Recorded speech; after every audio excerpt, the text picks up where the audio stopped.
부산진 믿음의 가족 여러분, 오늘도 하나님 안에서 참 회복을 경험하는 복된 하루가 되시기를 바랍니다. 오늘 말씀은 느헤미야서 6장 1절에서 14절입니다. 산발락과 도비야와 아라비아 사람 게셈과 그 나머지 우리의 원수들이 내가 성벽을 건축하여 허물어진 틈을 남기지 아니하였담을 들었는데 그때는 내가 아직 성문에 문짝을 달지 못한 때였더라. 산발락과 게셈이 내게 사람을 보내어 이르기를 오라 우리가 오노 평지 한 촌에서 서로 만나자 하니 실상은 나를 해하고자 함이었더라. 내가 곧 그들에게 사자들을 보내어 이르기를 내가 이제 큰 역사를 하니 내려가지 못하겠노라. 어찌하여 역사를 중지하게 하고 너희에게로 내려가겠느냐 하며 그들이 4번이나 이같이 내게 사람을 보내되 나는 꼭 같이 대답하였더니 산발랏이 5번째는 그 종자의 손에 봉하지 않은 편지를 들려 내게 보냈는데 그 글에 이르기를 이방인 중에서도 소문이 있고 가스무도 말하기를 너와 유다 사람들이 모반하려 하여 성벽을 건축한다 하나니 내가 그 말과 같이 왕이 되려 하는도다. 또 내가 선지자를 세워 예루살렘에서 너를 들어 선전하기를 유다에 왕이 있다 하게 하였으니 지금 이 말이 왕에게 들릴지라. 그런즉 너는 이제 오라 함께 의논하자 하였기로 내가 사람을 보내어 그에게 이르기를 내가 말한 바 이런 일은 없는 일이요 내 마음에서 지어낸 것이라 하였나니 이는 그들이 다 우리를 두렵게 하고자 하여 말하기를 그들의 손이 피곤하여 역사를 중지하고 이루지 못하리라 함이라. 이제 내 손을 힘있게 하옵소서 하였노라. 이후에 무에다벨의 손자 들라야의 아들 스마야가 두문불출하기로 내가 그 집에 가니 그가 이르기를 그들이 너를 죽이러 올 터이니 올라가 하나님의 전으로 가서 외소 안에 머물고 그 문을 닫자. 저들이 반드시 밤에 와서 너를 죽이리라 하기로 내가 이르기를 나 같은 자가 어찌 도망하며 나 같은 몸이면 누가 외소에 들어가 생명을 보존하겠느냐. 나는 들어가지 않겠노라 하고 깨달은즉 그는 하나님께서 보내신 바가 아니라 도비야와 산발랏에게 뇌물을 받고 내게 이런 예언을 함이라. 그들이 뇌물을 준 까닭은 나를 두렵게 하고 이렇게 함으로 범죄하게 하고 악한 말을 지어 나를 비방하려 함이었느니라. 내 하나님이여 도비야와 산발락과 여선지 노아디아와 그 남은 선지자들 곧 나를 두렵게 하고자 한 자들의 소행을 기억하옵소서 하였노라. 아멘. 오늘 우리가 함께 읽은 말씀에서는 느헤미야를 위협하는 사람들을 보여주고 있습니다. 1절과 2절의 말씀입니다. 산발락과 도비야와 아라비아 사람 게셈과 그 나머지 우리의 원수들이 내가 성벽을 건축하여 허물어진 틈을 남기지 아니하였담을 들었는데 그때는 내가 아직 성문에 문짝을 달지 못한 때였더라. 산발락과 게셈이 내게 사람을 보내어 이르기를 오라 우리가 오노 평지 한 촌에서 서로 만나자 하니 실상은 나를 해하고자 함이었더라. 여기 보면 예루살렘 성벽이 완성되기 직전까지 느헤미야를 위협하고 있는 사람들을 보여줍니다. 1절 말씀을 보면 내가 성벽을 건축하여 허물어진 틈을 남기지 아니하였담을 들었는데 그때는 내가 아직 성문에 문짝을 달지 못한 때였더라고 합니다. 다시 말해서 이때는 성벽 공사가 거의 완성 단계에 이른 때임을 말하는 것입니다. 성벽에 무너진 틈들이 거의 남지 않았고 이제는 다 연결이 되어서 성문에 문짝을 다는 일만 남았던 때였던 것입니다. 바로 그때 성벽 건축을 방해했던 산발락과 게셈이 느헤미야에게 만남을 제안하게 됩니다. 만남을 제안했던 이 오노 평지라고 하는 장소는 예루살렘과 사마리아 지방의 경계에 속한 곳이었습니다.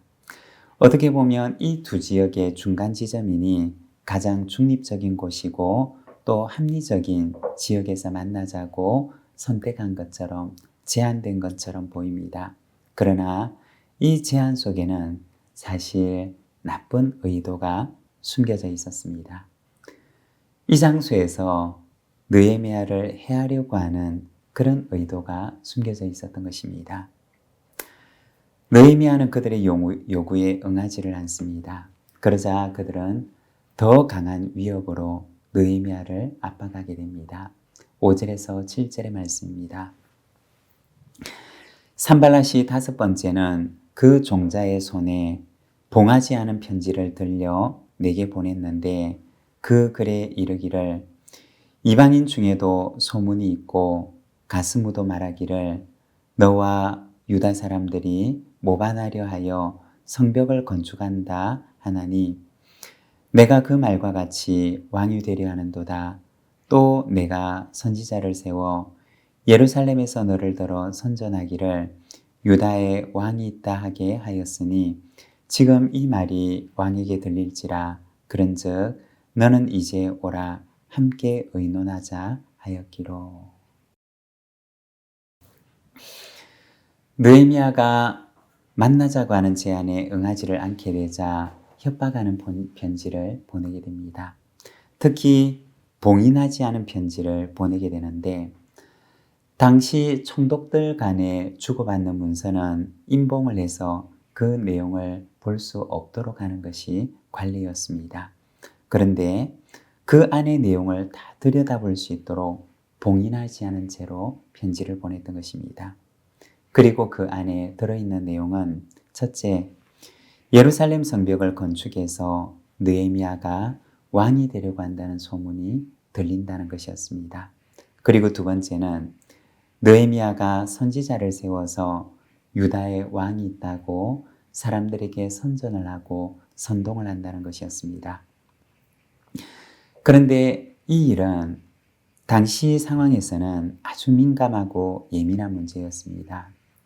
왜냐하면 페르시아의 왕은 각 지방의 총독들을 보내서 피정복국들을 다스리도록 자치권을 인정해 주었지만 그러나 그 가운데 총독들의 반란을 가장 예의주시하면서 살피고 있었기 때문이었습니다.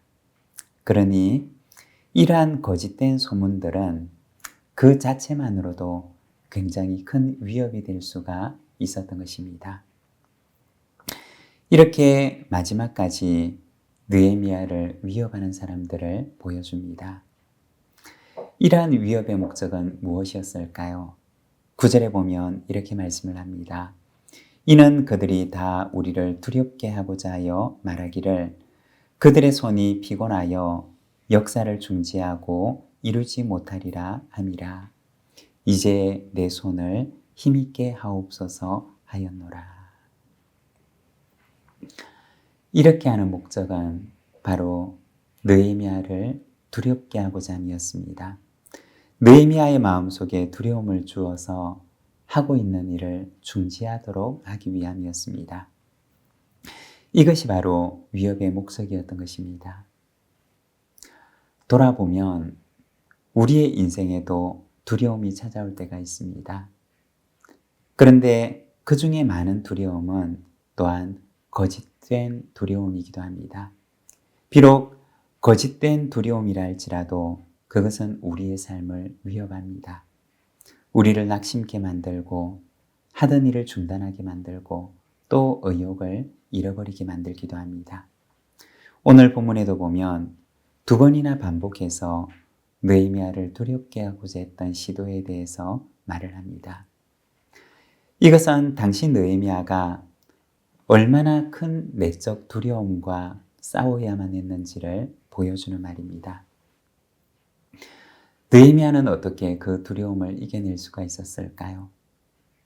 그 두려움을 그는 하나님 앞으로 가지고 나갑니다. 그리고 기도합니다. 하나님, 내 손을 힘있게 하옵소서. 두려움이 마음을 지배하려고 할 때 느헤미야는 하나님을 더욱 집중해서 바라보았던 것입니다.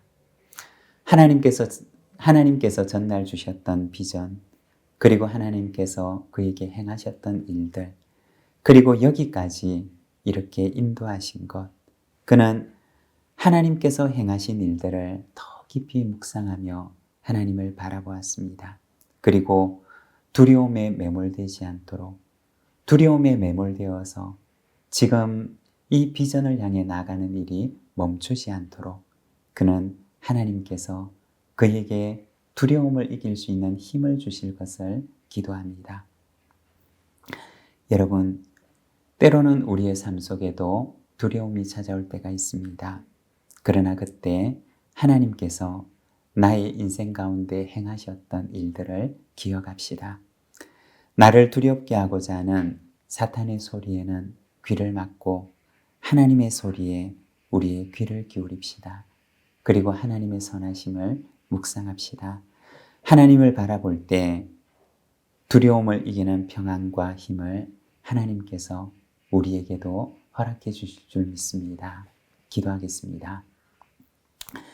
하나님 아버지, 은혜를 감사합니다. 오늘 우리가 주님의 말씀을 바라봅니다. 그를 두렵게 하고자 하였던 그 두려움을 하나님을 의지함으로 이겨내고자 하였던 느헤미야의 그 기도를 바라봅니다. 우리의 인생 속에 두려움이 찾아올 때 그 두려움에 매몰되어 주저앉거나 좌절하지 아니하고 그 자리에서 일어나 하나님을 묵상함으로 하나님께서 내게 행하셨던 그 일들을 우리가 바라봄으로 신실하신 주님 앞에 다시 일어서는 저희들의 삶이 되도록 인도하여 주시옵소서. 주님, 오늘 이 하루를 주께 의탁합니다. 오늘도 믿음으로 이 하루를 승리할 수 있도록 인도하여 주시옵소서. 예수님의 이름으로 기도드립니다. 아멘.